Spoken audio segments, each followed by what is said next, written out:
രണ്ട് കുറ്റാന്വേഷകർ പരസ്പരം മത്സരബുദ്ധിയോടെ അന്വേഷിക്കുന്ന ഒരു കേസ്. നോർവുഡിലെ കോൺട്രാക്ടറായ ജോനാസ് ഓൾഡേക്കർ കൊല്ലപ്പെടുന്നു. സാഹചര്യ തെളിവുകളുടെ അടിസ്ഥാനത്തിൽ കൊലപാതകി എന്ന് സംശയിക്കുന്നത് ജോൺ ഹെക്ടർ മക്ഫർലെയിനെ. ഇൻസ്പെക്ടർ ലെസ്ട്രേഡിന് വിജയിക്കണമെങ്കിൽ മാക്ഫർലെയിൻ ആയിരിക്കണം കൊലപാതകി. എന്നാൽ ഷെർലക് ഹോംസിന്റെ തിയറിയാണ് വിജയിക്കുന്നതെങ്കിൽ അവിടെ മറ്റൊരു കൊലപാതകി വേണ്ടേ? അതാരായിരിക്കും? ഷെർലക് ഹോംസ് കഥകളിൽ ട്വിസ്റ്റുകൾ തീർച്ചയായും പ്രതീക്ഷിക്കണമല്ലോ. നിങ്ങൾ ഒരു ട്വിസ്റ്റ് കണ്ടെത്താൻ ശ്രമിക്കൂ. അത് തന്നെയാണോ ക്ലൈമാക്സിൽ സംഭവിക്കുക എന്ന് നോക്കാമല്ലോ. ദാ ആ കേസ് ഇങ്ങനെയാണ്. ക്ഷമിക്കണം മിസ്റ്റർ ഹോംസ്, എന്നെ ഒരിക്കലും പഴിചാരരുത്. ഞാൻ ഭ്രാന്തിന്റെ വക്കിലാണ്. ഞാനാണ് ആ ദൗർഭാഗ്യവാനായ ജോൺ ഹെക്ടർ മക്ഫർലെയിൻ. താങ്കളുടെ പേര് പറഞ്ഞതിൽ നിന്നും താങ്കൾ ഒരു അവിവാഹിതനാണെന്ന് മനസ്സിലായി. പിന്നെ ഒരു ഫ്രീ മേസൺ, അഭിഭാഷകൻ, ആസ്മ രോഗി. ശരിയാണ് സാർ, അങ്ങ് പറഞ്ഞതെല്ലാം തന്നെ വളരെ ശരിയാണ്. അതിൻ്റെ കൂടെ ഒന്നുകൂടി പറയട്ടെ, ലണ്ടൻ നഗരത്തിലെ ഏറ്റവും നിർഭാഗ്യവാനായ ജീവിച്ചിരിക്കുന്ന ഒരു മനുഷ്യനും ഞാൻ തന്നെയാണ്. ദൈവത്തെ ഓർത്ത് അങ്ങ് എന്നെ കൈവിടരുത്. ഞാൻ മുഴുവൻ പറഞ്ഞു തീരുന്നതിന് മുൻപ് അവരെങ്ങാനും വന്ന് എന്നെ അറസ്റ്റ് ചെയ്താൽ പിന്നെ ഞാൻ ജീവിച്ചിരിക്കുകയില്ല. അതിനു മുൻപായി അങ്ങ് ഒരു സഹായം ചെയ്തു തരണം. സത്യം എന്താണെന്ന് വിശദമായി അങ്ങയെ ബോധിപ്പിക്കാൻ എന്നെ അനുവദിക്കണം. അത് പറഞ്ഞു കഴിഞ്ഞാൽ ഞാൻ അകത്താണെങ്കിലും താങ്കൾക്ക് പുറത്ത് എന്നെ സഹായിക്കാനാവും എന്ന് തീർച്ച. എന്ത്, നിങ്ങളെ അറസ്റ്റ് ചെയ്യുകയോ? ഇത് വിചിത്രമായിരിക്കുന്നുവല്ലോ. എന്ത് കുറ്റത്തിന്റെ പേരിലാണ് താങ്കൾ അറസ്റ്റിലാവുന്നത്? ലോവർ നോർവുഡിലെ ജോനാസ് ഓൾഡേക്കറെ കൊന്ന കുറ്റത്തിന്. കൊള്ളാമല്ലോ.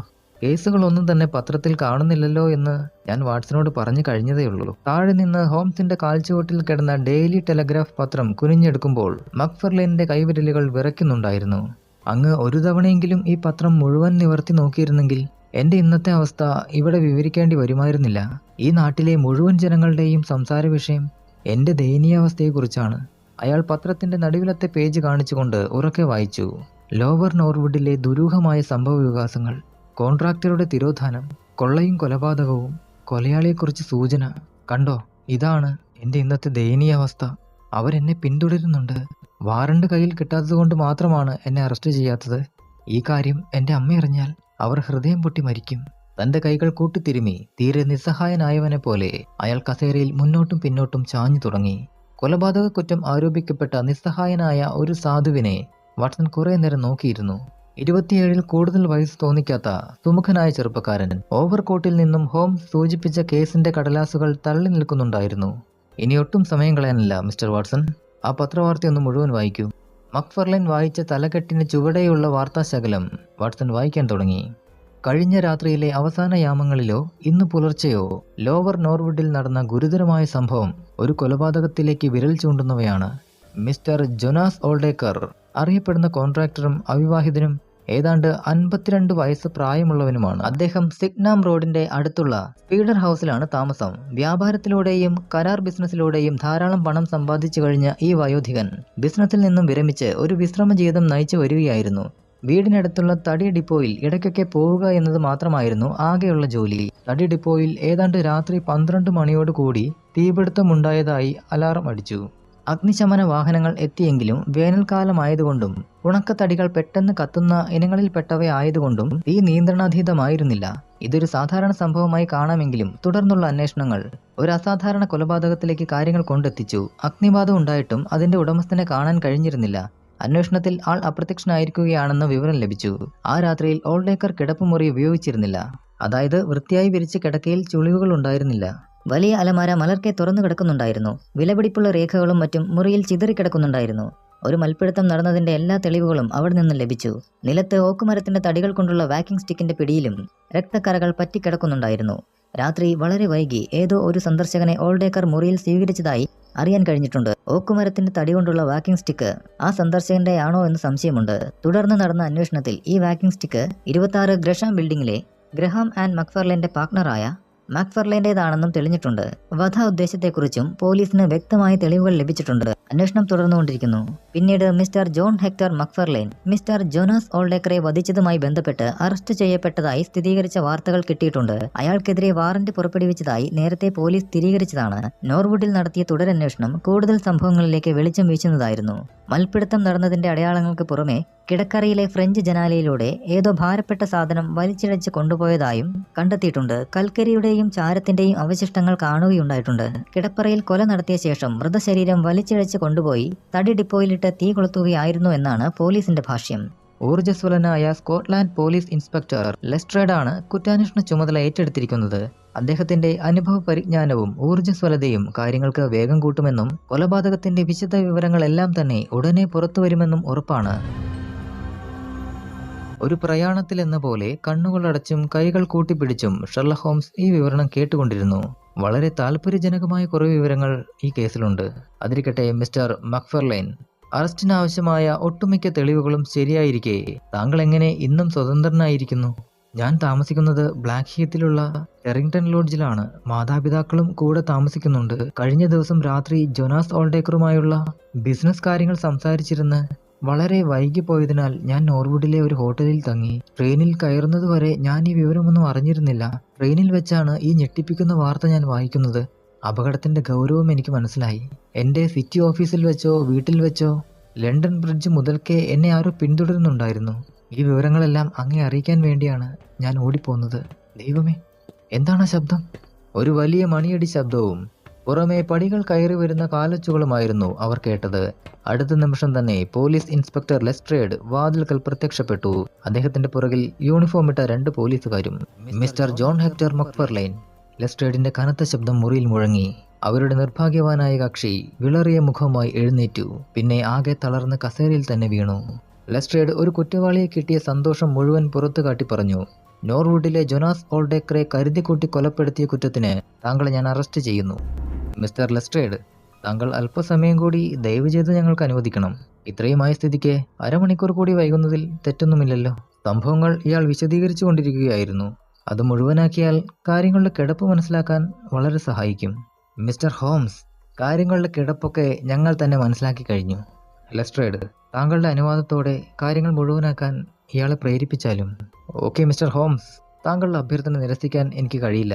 1-2 തവണ താങ്കൾ എന്നെ സഹായിച്ചത് എനിക്ക് മറക്കാനാവില്ല. ഞങ്ങൾ അതുകൊണ്ട് താങ്കൾക്ക് പ്രത്യുപകാരം ചെയ്യാൻ ബാധ്യസ്ഥരാണ്. അതേസമയം ഒരു കാര്യം വ്യക്തമാക്കാൻ ഞാൻ ആഗ്രഹിക്കുന്നു. തടവുകാരനെ വിട്ടു നൽകാൻ എനിക്കാവില്ല. മാത്രമല്ല, അയാളുടെ എല്ലാ പ്രസ്താവനകളും അയാൾക്കെതിരെ തെളിവുകളായി ഉപയോഗിക്കുമെന്നും പറയേണ്ടിയിരിക്കുന്നു. ഇൻസ്പെക്ടർ, അതുമാത്രമേ എനിക്ക് ആവശ്യമുള്ളൂ. ഞാൻ ആകെ ചോദിക്കുന്നത് എന്നെ കേൾക്കാൻ ദയവുണ്ടാകണമെന്നും അതിലടങ്ങിയിരിക്കുന്ന സത്യം തിരിച്ചറിയണമെന്നും മാത്രമാണ്. ശരി മക്ഫർലെയ്ൻ, താങ്കൾക്ക് അരമണിക്കൂർ സമയം അനുവദിച്ചിരിക്കുന്നു. ആദ്യമേ പറയട്ടെ, എനിക്ക് മിസ്റ്റർ ജോനാസ് ഹോൾഡേക്കറെ പറ്റി യാതൊന്നും തന്നെ അറിയില്ല. എൻ്റെ മാതാപിതാക്കൾക്ക് പക്ഷേ അയാളെ അറിയാം.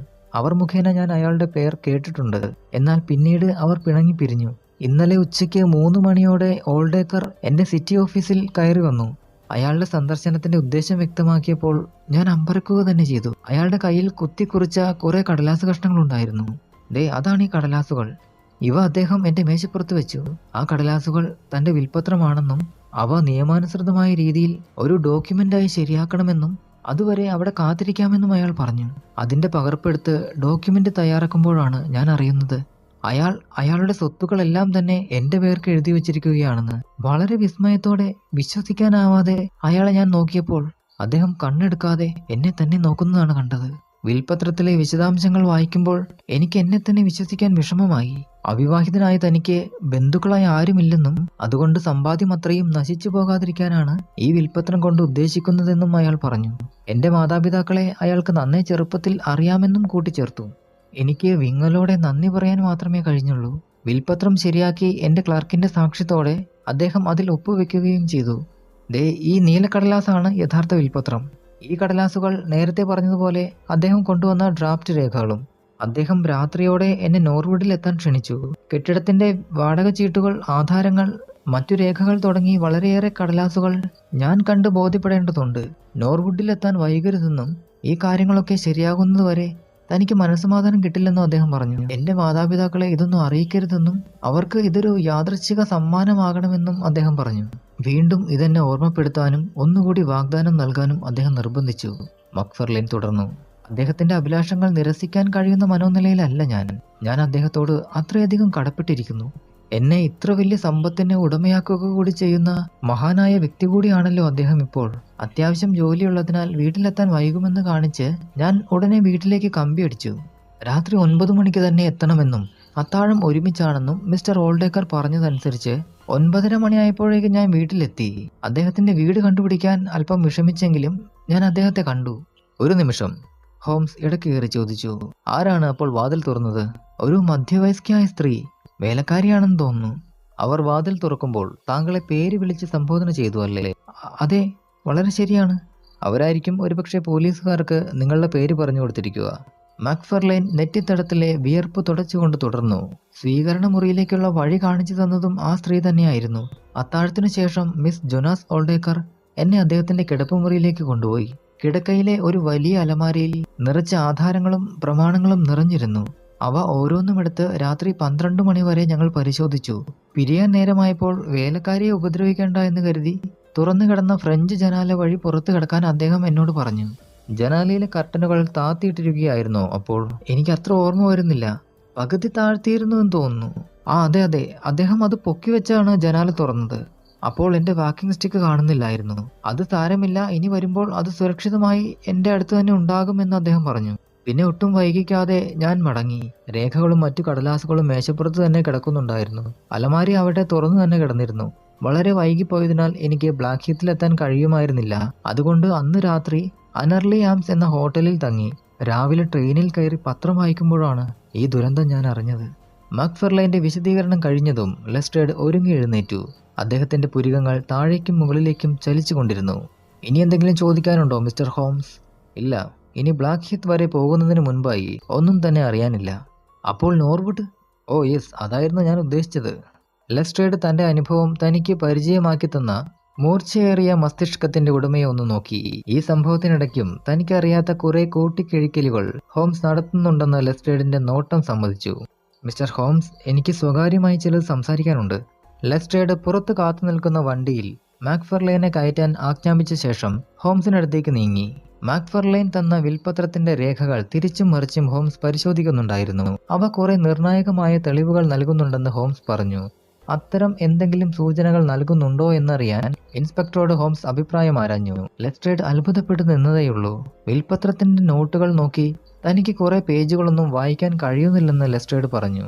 ആദ്യത്തെ പേജിലെ കുറെ വരികളും രണ്ടാമത്തെ പേജിന്റെ നടുക്കും മൂന്നാമത്തെ പേജിന്റെ അവസാനവും മാത്രമാണ് ലെസ്ട്രേഡിന് അല്പമെങ്കിലും വായിക്കാനാവുന്നത്. ലെസ്ട്രേഡ്, അതിൽ നിന്നും താങ്കൾക്ക് എന്താണ് മനസ്സിലാക്കാൻ കഴിയുന്നത്? ആവോ, അതെന്താണെന്ന് ഇപ്പോൾ ആർക്കറിയാം. തീവണ്ടിയിൽ വെച്ചാണ് അത് എഴുതപ്പെട്ടിരിക്കുന്നത്. നല്ല കൈയക്ഷരം കാണുന്നിടത്ത് വണ്ടി നിൽക്കുകയായിരുന്നുവെന്നും കൈയക്ഷരം മോശമായെടുത്ത് വണ്ടി ഓട്ടത്തിലായിരുന്നുവെന്നും നമുക്ക് അനുമാനിക്കാം. ഈ ട്രെയിൻ ഒരു സബർബൻ ട്രെയിൻ ആവാനാണ് സാധ്യത. കാരണം നഗരത്തിലെ പ്രാന്തപ്രദേശങ്ങളെ കൂട്ടിയിണക്കുന്ന ട്രെയിനുകൾക്ക് ഇങ്ങനെ അടുത്തടുത്ത സ്റ്റോപ്പുകൾ ഉണ്ടാവുകയുള്ളൂ. ഈ നോട്ട്സ് മുഴുവൻ തയ്യാറാക്കിയിരിക്കുന്നത് ഒരു എക്സ്പ്രസ് ട്രെയിനിൽ വെച്ചാണെന്നും അത് നോർവുഡിനും ലണ്ടൻ ബ്രിഡ്ജിനും ഇടയ്ക്ക് ഒരു സ്റ്റോപ്പ് മാത്രമുള്ള വണ്ടിയായിരിക്കും എന്നുമാണ് നിഗമനങ്ങൾ. ഹോംസ് ഇത്രയും പറഞ്ഞു കഴിഞ്ഞപ്പോൾ ലെസ്ട്രേഡിന് ചിരി നിർത്താനായില്ല. സിദ്ധാന്തങ്ങൾ ഉണ്ടാക്കുന്നതിൽ താങ്കൾ ഒരു മാസ്റ്റർ തന്നെ മിസ്റ്റർ ഹോംസ്. പക്ഷേ ഇത് കേസിനെ എങ്ങനെ ബാധിക്കുന്നു? ഇതിൽ നിന്നും അനുമാനിക്കേണ്ടത് വിൽപത്രത്തിലെ നോട്ട്സ് മുഴുവൻ തയ്യാറാക്കിയത് ഇന്നലത്തെ യാത്രാവേളയിൽ തന്നെയാണെന്നാണ്.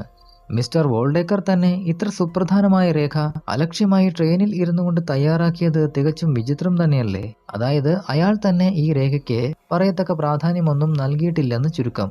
ചിലപ്പോൾ ഒരിക്കലും നടക്കാത്ത ഒരു പദ്ധതിയെന്ന് ഇതിനെ കണ്ടിരിക്കാനും മതി. അതായത് ഒരേ സമയത്ത് തന്നെ അയാൾ തന്റെ വിൽപത്രവും മരണ വാറണ്ടും തയ്യാറാക്കിയിരുന്നു എന്ന് പറയാം. എന്ന് താങ്കൾ വിശ്വസിക്കുന്നുണ്ടോ ലെസ്ട്രേഡ്? എന്തുകൊണ്ട് വിശ്വസിച്ചുകൂടാ? സാധ്യതകളില്ലാതെയില്ല, പക്ഷെ കുറെ കാര്യങ്ങൾ ഇപ്പോഴും അവ്യക്തമാണ്. ഇതിൽ അവ്യക്തത ഒന്നും തന്നെയില്ല മിസ്റ്റർ ഹോംസ്. ഒരു കിഴവൻ മരിക്കാൻ പോകുന്നുവെന്നും അയാളുടെ സകല സമ്പാദ്യങ്ങളും തൻ്റെതായി തീരാൻ പോകുന്നുവെന്നും അറിയുന്നു. അയാൾ ആരെയും അറിയിക്കേണ്ട ആവശ്യമില്ലല്ലോ. എന്തെങ്കിലും കാരണമുണ്ടാക്കി രാത്രിയിൽ അയാളെ കണ്ടുമുട്ടുന്നു. ഉറങ്ങാൻ പോകുന്ന സമയത്ത് ആരും അറിയാതെ അയാളെ വകവരുത്തുന്നു. തെളിവുകളൊന്നും അവശേഷിപ്പിക്കാതെ മൃതദേഹം തീയിൽ ചാരമാക്കുന്നു. പിന്നെ അടുത്ത ഏതെങ്കിലും ഹോട്ടലിൽ അഭയം തേടുന്നു. മുറിയിലെയും വാക്കിംഗ് സ്റ്റിക്കിലെയും ചോരപ്പാടുകൾ നിസ്സാരങ്ങളാണ്. അയാൾ ഉദ്ദേശിച്ചത് ഒരു രക്തരഹിത കൊലപാതകമാണ്. അങ്ങനെ ചെയ്താൽ ശരീരം കത്തുന്നതോടുകൂടി എല്ലാ തെളിവുകളും നഷ്ടമാകുമല്ലോ. മിസ്റ്റർ ലെസ്ട്രേഡ്, ഇതൊരു സാധാരണക്കാരന്റെ കണ്ടെത്തലുകളാണ്. താങ്കൾ കഴിവുകൾക്കൊപ്പം ഭാവന ഉണർത്തുന്നില്ല എന്നതാണ്. താങ്കൾ തന്നെ ഈ ചെറുപ്പക്കാരന്റെ സ്ഥാനത്ത് നിന്ന് ചിന്തിച്ചു നോക്കണം. തനിക്ക് വേണ്ടി സ്വമേധയാ വിൽപത്രം തയ്യാറാക്കിയ മനുഷ്യനെ അതുണ്ടാക്കിയ ദിവസം തന്നെ വകവരുത്തുമോ? ഈ രണ്ട് സംഭവങ്ങളെയും അടുപ്പിക്കുന്നത് അപകടകരമാണെന്ന് ആരും ഓർക്കില്ലേ? വീണ്ടും ഒരാൾ വീടിനകത്ത്, അതും വേലക്കാരി സ്വീകരിച്ച വീടിനകത്ത്, അപ്പോൾ തന്നെ കൊലപാതകം നടത്താൻ തയ്യാറാകുമോ? അവസാനമായി വളരെ പാടുപെട്ട് കൊല ചെയ്ത ശേഷം മൃതദേഹം കരിച്ചു കളഞ്ഞ് താൻ തന്നെയാണെന്ന് തെളിവ് നിരത്താൻ പാകത്തിൽ വാക്കിംഗ് സ്റ്റിക്ക് അവിടെ ഉപേക്ഷിച്ചിട്ട് പോരുമോ മിസ്റ്റർ ലെസ്ട്രേഡ്? ഇതെല്ലാം അസംഭവ്യമല്ലേ? ഹോംസ്, ഒരു കുറ്റകൃത്യം, അതും കൊലപാതകം ചെയ്തു കഴിഞ്ഞാൽ കുറ്റവാളി വേഗം രക്ഷപ്പെടാനല്ലേ ശ്രമിക്കൂ. അതിനിടയിൽ വാക്കിംഗ് സ്റ്റിക്കും മറ്റും അപ്പോൾ നോക്കിയില്ലെന്ന് വരാം. ഇത് വളരെ സാധാരണമല്ലേ മിസ്റ്റർ ഹോംസ്? ഇതിനെ ന്യായീകരിക്കാൻ വേറെന്തെങ്കിലും തിയറി പറഞ്ഞാലും. എന്തിനൊരെണ്ണം? ഒരു ഡസൻ വേണമെങ്കിലും പറയാം. വൃദ്ധൻ അലമാര തുറന്ന് രേഖകൾ പരിശോധിക്കുന്ന സമയത്ത് അതുവഴി പോകുന്ന ഒരു ക്രിമിനൽ പതുങ്ങിയിരിക്കുന്നു. പാതി തുറന്ന ജനലിലൂടെ മാക്ഫർലൈൻ പുറത്തു കടന്ന് തക്കം നോക്കി അയാൾ അകത്ത് കടക്കുന്നു.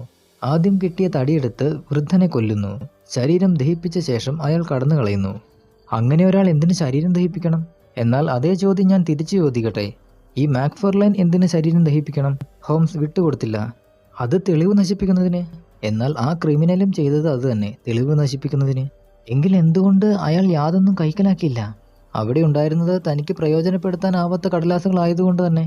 ലെസ്ട്രേഡ് തല കുലുക്കുക മാത്രം ചെയ്തു. മുഴുവൻ തൃപ്തിയില്ലാത്ത സമ്മതം.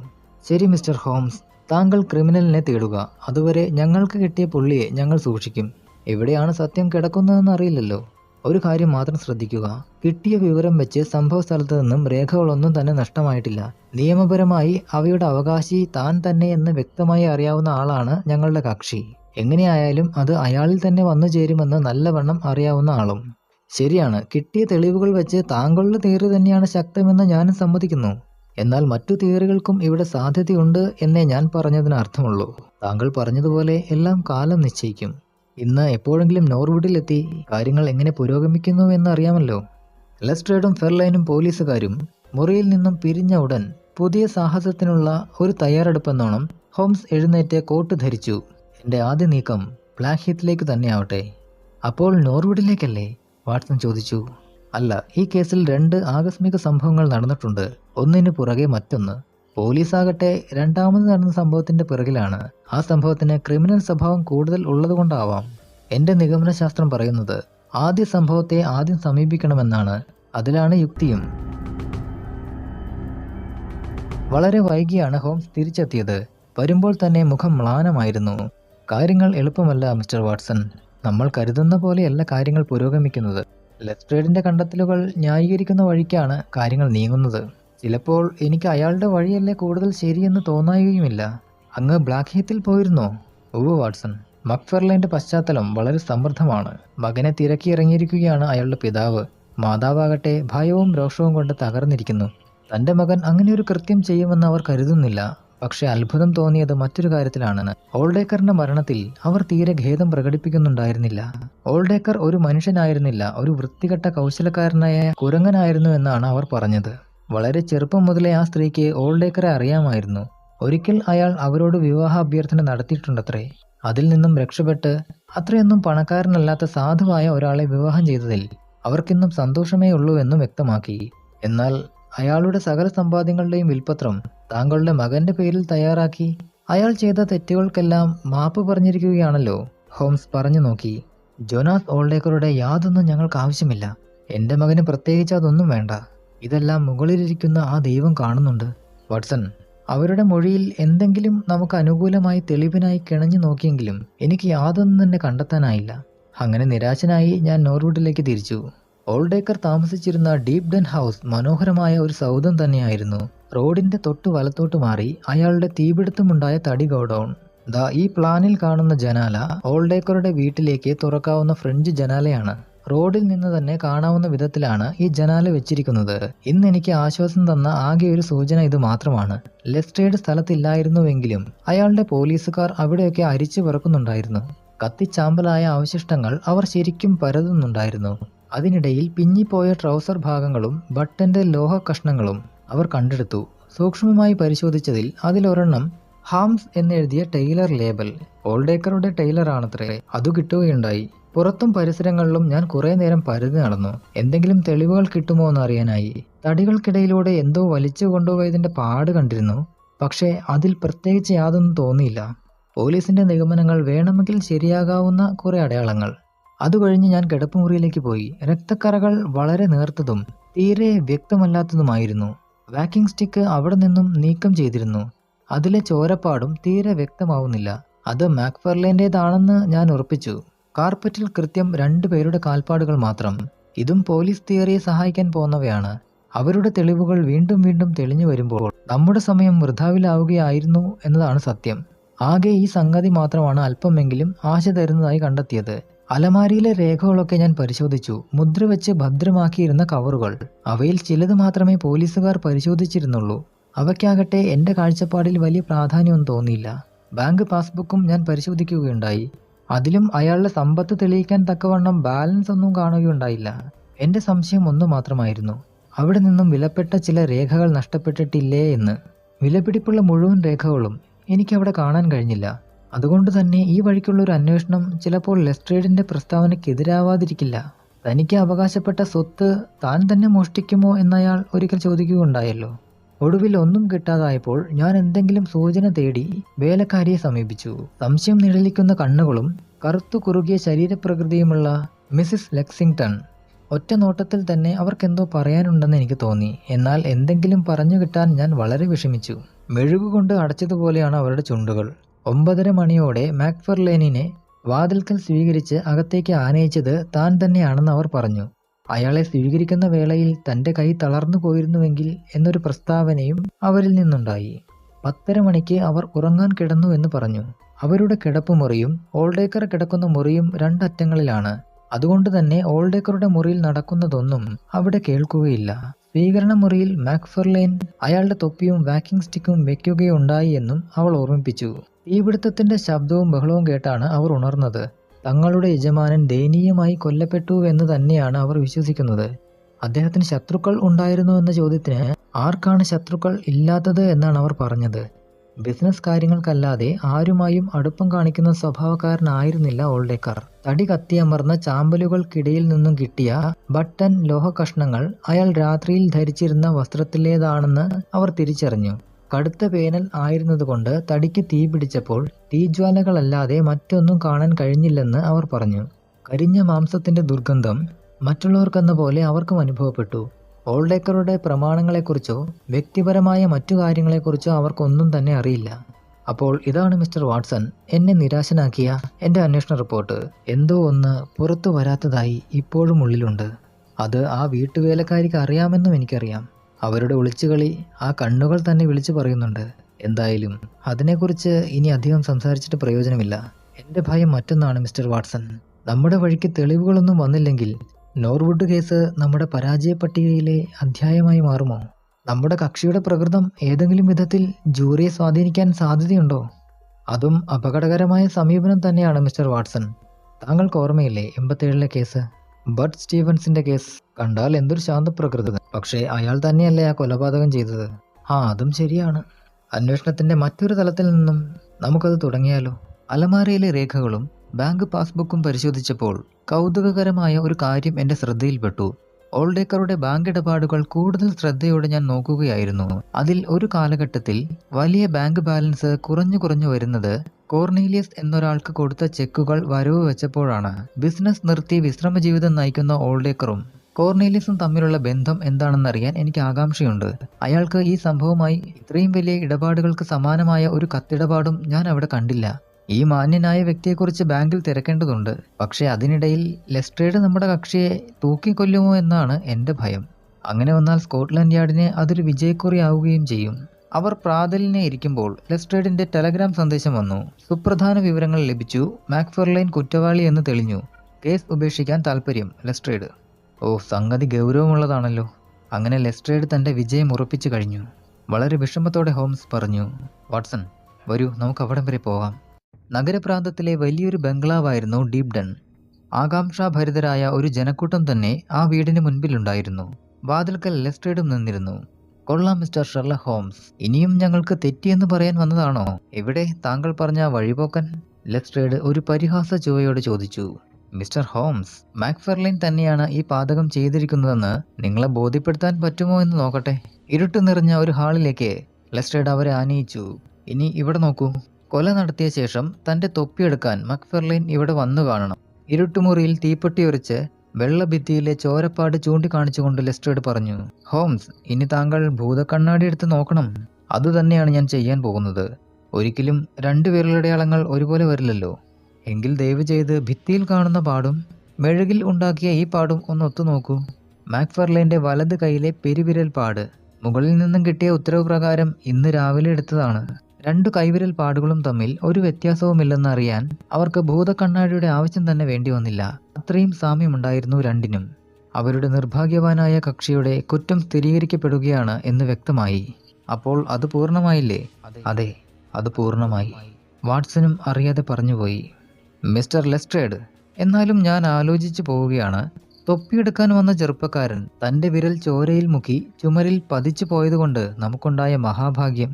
ആലോചിച്ചു നോക്കിയാൽ വളരെ സ്വാഭാവികമായി ആരും ചെയ്തു പോകുന്നത് അല്ലേ? പുറമേ ശാന്തനായ ഹോംസിന്റെ ഉള്ളിലിരുന്ന് ആ കുറ്റാന്വേഷകൻ ഉറക്കെ ചിരിക്കുന്നത് വാട്സന് കേൾക്കാം. അതിരിക്കട്ടെ, ആരാണ് ഈ വിദഗ്ധ കണ്ടുപിടുത്തം നടത്തിയത് ലെസ്ട്രേഡ്? രാത്രി ഡ്യൂട്ടിക്കുണ്ടായിരുന്ന പോലീസുകാർക്ക് ആ വീട്ടിലെ വേലക്കാരി തന്നെയാണ് ഇത് കാണിച്ചു കൊടുത്തത്. ഡ്യൂട്ടി പോലീസുകാരൻ എവിടെയായിരുന്നു? കിടപ്പുമുറിക്ക് കാവൽ നിൽക്കുകയായിരുന്നു അയാൾ. പക്ഷെ എന്തുകൊണ്ട് പോലീസുകാർ ഈ അടയാളം തലേ ദിവസം തന്നെ കണ്ടില്ല? ഞങ്ങൾക്ക് ഹാളിൽ വിശദമായി പരിശോധിക്കേണ്ട ആവശ്യമുണ്ടായിരുന്നില്ല. മാത്രമല്ല, അത്ര പ്രധാന സ്ഥലത്തല്ലല്ലോ ആ ഹാൾ നിൽക്കുന്ന ഇടം. അതൊക്കെ സമ്മതിക്കുന്നു. ആ അടയാളം പക്ഷേ ഇന്നലെ അവിടെ ഉണ്ടായിരുന്നു എന്നുറപ്പാണോ? ഇൻസ്പെക്ടർ ലെസ്ട്രേഡ് അത്ഭുതത്തോടെ ഹോംസിനെ നോക്കി. ഇയാൾക്ക് എന്തു പറ്റി എന്ന ഭാവത്തോടെ. തനിക്കെതിരെയുള്ള തെളിവുകൾ പ്രബലമാക്കാൻ മാക്ഫർലെയിൻ ജയിലിൽ നിന്ന് വന്ന് ഈ അടയാളം അവിടെ പതിച്ചുവെന്നാണോ താങ്കൾ സ്ഥാപിക്കാൻ ശ്രമിക്കുന്നത്? അതോ ഇത് മക്ഫർലെയിൻ്റെ അല്ല എന്നാണോ? ലെസ്ട്രേഡ് പറഞ്ഞു. അത് അയാളുടെ വിരലടയാളം തന്നെയാണ്, അതിൽ സംശയമൊന്നുമില്ല. ഹാവു, അതെങ്കിലും സമ്മതിച്ചല്ലോ. മിസ്റ്റർ ഹോംസ്, ഞാൻ വളരെ പ്രാക്ടിക്കലായി ചിന്തിക്കുന്ന ഒരു പോലീസ് ഓഫീസറാണ്. തെളിവുകളുടെ അടിസ്ഥാനത്തിൽ മാത്രം ഞാൻ നിഗമനങ്ങളിലെത്തുന്നു. ഞാൻ റിപ്പോർട്ട് തയ്യാറാക്കാൻ മുറിയിലേക്ക് പോകുന്നു. നിങ്ങൾക്കും സ്വാഗതം. അങ്ങനെ പറയാൻ വരട്ടെ ലെസ്ട്രേഡ്. വളരെയേറെ പ്രാധാന്യം കൽപ്പിക്കുന്ന ഈ വിരലടയാളത്തെ സംബന്ധിച്ച് ഗുരുതരമായ ഒരു വീഴ്ചയുണ്ടെന്ന് എനിക്ക് തോന്നുന്നു. എങ്കിൽ എന്താണത്? ഇത്രയേ ഉള്ളൂ. ഇന്നലെ ഞാൻ ആ ഹാൾ പരിശോധിച്ചപ്പോൾ ആ അടയാളം അവിടെ ഇല്ലായിരുന്നു. വരൂ വാട്സൺ, നമുക്കല്പം നടക്കാം. വാട്സന് ഒന്നും തീരുമാനിക്കാനാവുന്നില്ല. എന്നാലും ഹോംസിന്റെ ഒപ്പം ഉദ്യാനത്തിൽ നടക്കുമ്പോൾ എവിടെയോ ഒരു പ്രതീക്ഷ വാട്സണിൽ ഉണരുന്നുണ്ടായിരുന്നു. വീടിന്റെ ഓരോ വശവും വളരെ കൃത്യതയോടെ ഹോംസ് നിരീക്ഷിക്കുന്നുണ്ടായിരുന്നു. പുറത്തളങ്ങളിലും പൂന്തോട്ടങ്ങളിലുമെല്ലാം അദ്ദേഹത്തിന്റെ കണ്ണുകൾ ഉഴറി നടന്നു. കെട്ടിടത്തിന്റെ ഒരറ്റം മുതൽ മറ്റേ അറ്റം വരെ നടന്നും മുറികൾ തുറന്നു നോക്കിയും എല്ലാ വീട്ടുപകരണങ്ങളും വിശദമായി നോക്കി ഹോംസ് അവിടമെല്ലാം പരിശോധിച്ചു. മിക്ക മുറികളിലും ഗൃഹോപകരണങ്ങൾ ഉണ്ടായിരുന്നില്ല. ഏറ്റവും ഒടുവിൽ മുകളിലത്തെ നിലയിൽ പുറം വരാന്തയോട് ചേർന്ന് 3 കിടപ്പുമുറികൾ ഹോംസ് പ്രത്യേകം ശ്രദ്ധിക്കുന്നുണ്ടായിരുന്നു. വാട്സൺ, ഈ കേസിനെ സംബന്ധിച്ച് രസകരമായ കുറെ വസ്തുതകളുണ്ട്. എനിക്ക് തോന്നുന്നു നമുക്ക് ലെസ്ട്രേഡിനെ കയ്യിലെടുക്കേണ്ടതുണ്ട്. ഇപ്പോൾ അയാൾ നമുക്ക് മുന്നിൽ ചിരിക്കുകയാണ്. നാളെ അയാളുടെ മുന്നിൽ നമുക്ക് ചിരിക്കാനുള്ള അവസ്ഥ ഉണ്ടാവണം. അതെ, അതിന് കഴിയുമെന്ന് എനിക്ക് ഉറപ്പുണ്ട്. വരൂ, നമുക്ക് അയാളെ കാണാം. അവർ ചെല്ലുമ്പോൾ ലെസ്ട്രേഡ് പാർലറിൽ ഇരുന്ന് റിപ്പോർട്ട് തയ്യാറാക്കുകയായിരുന്നു. താങ്കൾ റിപ്പോർട്ട് മുഴുവിപ്പിക്കുകയാണെന്ന് കരുതുന്നു. അതെ, അതല്പം തിടുക്കമായി പോയില്ലേ? തെളിവുകൾ മുഴുവൻ കിട്ടിക്കഴിഞ്ഞിട്ടില്ല എന്ന് എനിക്ക് തോന്നുന്നു.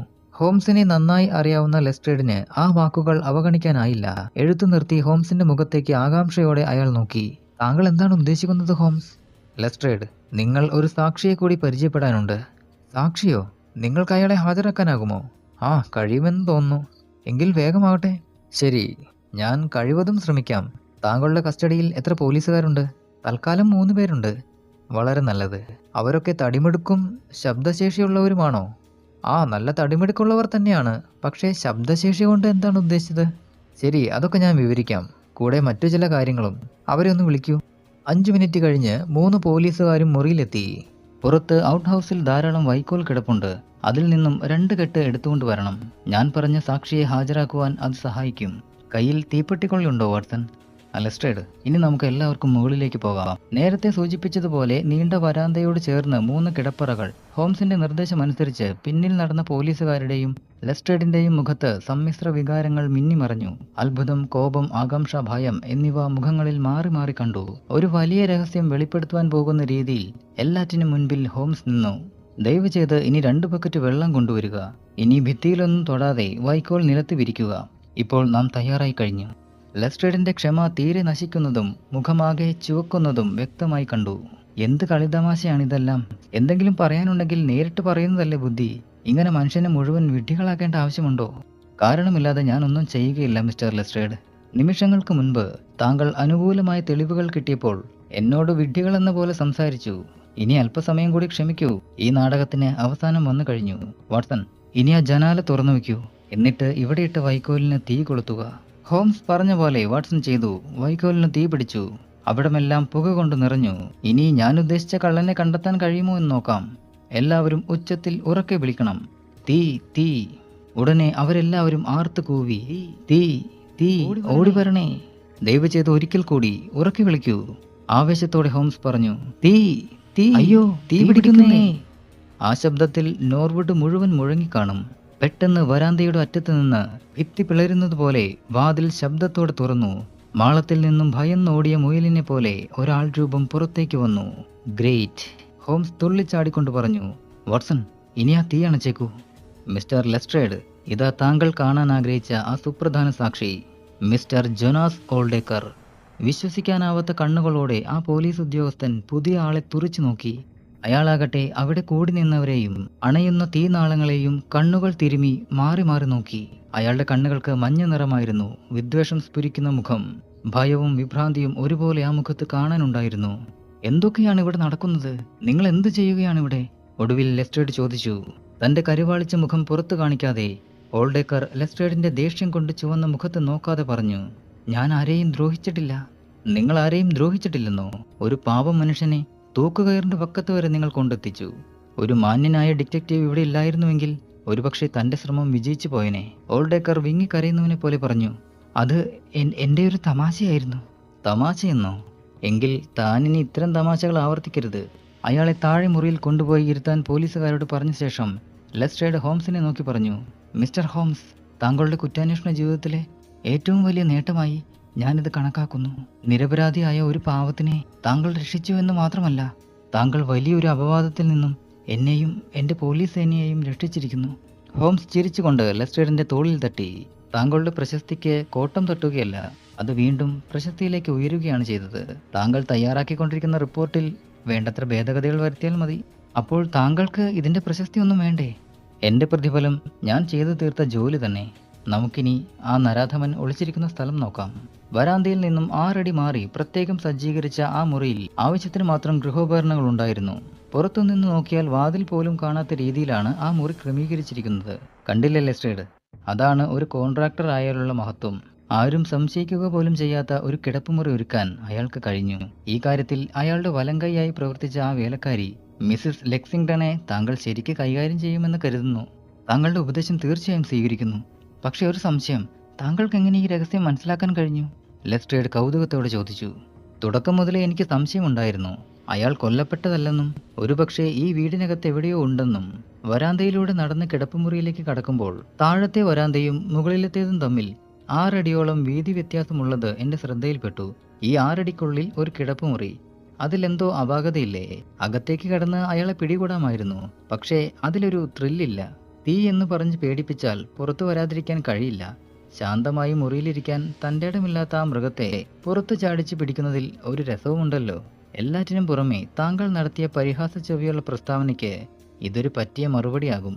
ഒരു ചമ്മലോടെ ലെസ്ട്രേഡിന്റെ മുഖം താഴ്ന്നു. പക്ഷേ ഇയാൾ വീടിനകത്ത് തന്നെ ഉണ്ടെന്ന് ഉറപ്പിക്കാൻ പറ്റിയ തെളിവുകൾ? അത് ആ വിരലടയാളം ചുവരിൽ കണ്ടത് തന്നെ. താങ്കൾ പറയുകയുണ്ടായല്ലോ അവസാനത്തെ തെളിവെന്ന്.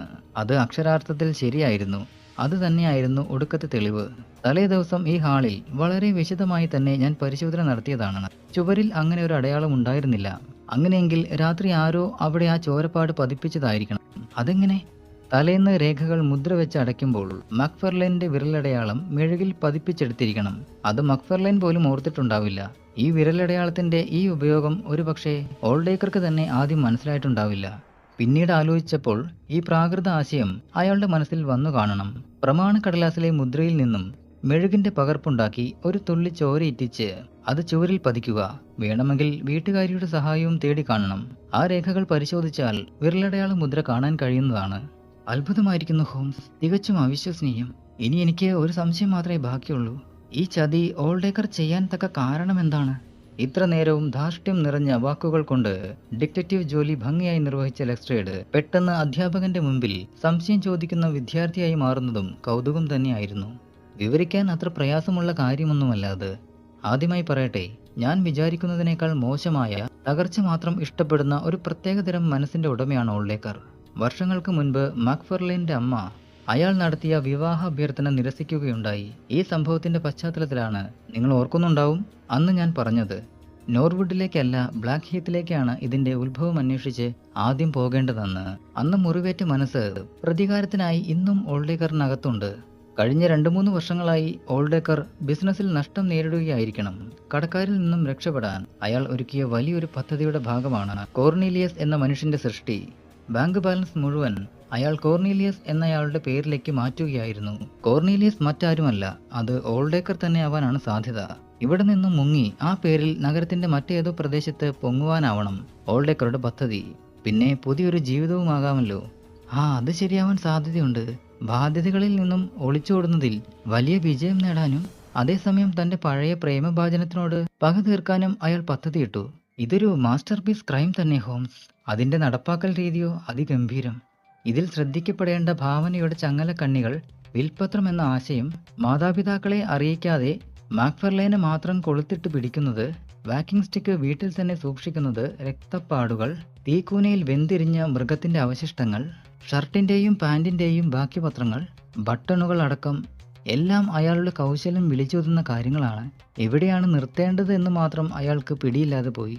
ഒരു ഭാഗ്യഹീനനെ കൊടുക്കിയത് പോരാതെ അയാളുടെ കഴുത്തിലെ കയർ ഒന്നുകൂടി മുറുക്കാൻ ശ്രമിച്ചത് തനിക്കു തന്നെ വിനയായി. വരൂ ഹോംസ്, മിസ്റ്റർ വാട്സൺ, നമുക്കിനി താഴേക്കിറങ്ങാം. ആ മൃഗത്തിനോട് 1-2 ചോദ്യങ്ങൾ കൂടി ചോദിക്കാനുണ്ട്. അയാൾ ഇരുവശവും പോലീസ് പാറാവുമായി താഴത്തെ മുറിയിൽ ഇരിപ്പുണ്ടായിരുന്നു. ഇതൊരു തമാശ മാത്രമായിരുന്നു സാർ, മറ്റൊന്നും ഞാൻ ഉദ്ദേശിച്ചിട്ടില്ല. അയാൾ ഇടവിടാതെ പറഞ്ഞുകൊണ്ടിരുന്നു. എൻ്റെ ഒളിത്താമസം എന്തെല്ലാം പ്രത്യാഘാതങ്ങൾ ഉണ്ടാക്കുമെന്ന് അറിയാനുള്ള ജിജ്ഞാസ മാത്രമായിരുന്നു അത്. അല്ലാതെ മാക്ഫർലേനെ ഞാൻ കഷ്ടത്തിലാക്കുമെന്ന് നിങ്ങൾ കരുതുന്നുണ്ടോ? എന്തായാലും അതെല്ലാം കോടതി തീരുമാനിക്കട്ടെ. വധശ്രമം ഇല്ലെങ്കിൽ ഗൂഢാലോചനയ്ക്കെങ്കിലും നിങ്ങൾക്ക് മറുപടി പറയാതെ ഒഴിവാകാനാവില്ല. അതുമാത്രമല്ല, മിസ്റ്റർ കോർണേലിയാസിന്റെ അക്കൗണ്ടും ചിലപ്പോൾ കടക്കാർ കണ്ടുകെട്ടിയെന്നിരിക്കും. അയാളുടെ കുറുക്കൻ കണ്ണുകൾ ഹോംസിന് നേരെ തിരിഞ്ഞു. നിങ്ങൾ ചെയ്തതിനൊക്കെ നന്ദി. കൊടുക്കാനുള്ള കടം മുഴുവൻ ഞാൻ വീട്ടിയെന്നിരിക്കും. എന്തായാലും കുറെ വർഷങ്ങൾ നിങ്ങൾ തിരക്കിലായിരിക്കുക തന്നെ ചെയ്യും. അതിരിക്കട്ടെ, പഴയ ട്രൗസറുകൾക്കൊപ്പം എത്ര നായ്ക്കളെ നിങ്ങൾ വെന്ത് ചാമ്പലാക്കി? അതോ മുയലുകളോ? എന്തായാലും മിസ്റ്റർ വാട്സൺ, താങ്കൾ ഈ സംഭവത്തെപ്പറ്റി ഡയറിക്കുറിപ്പുകൾ തയ്യാറാക്കുകയാണെങ്കിൽ ഓൾഡേക്കറിന്റെ അസ്ഥികൾക്ക് പകരം കിട്ടിയത് ഒരു മുയലിന്റെ എല്ലും കഷ്ണങ്ങളായിരുന്നു എന്ന് എഴുതിയാൽ മതി.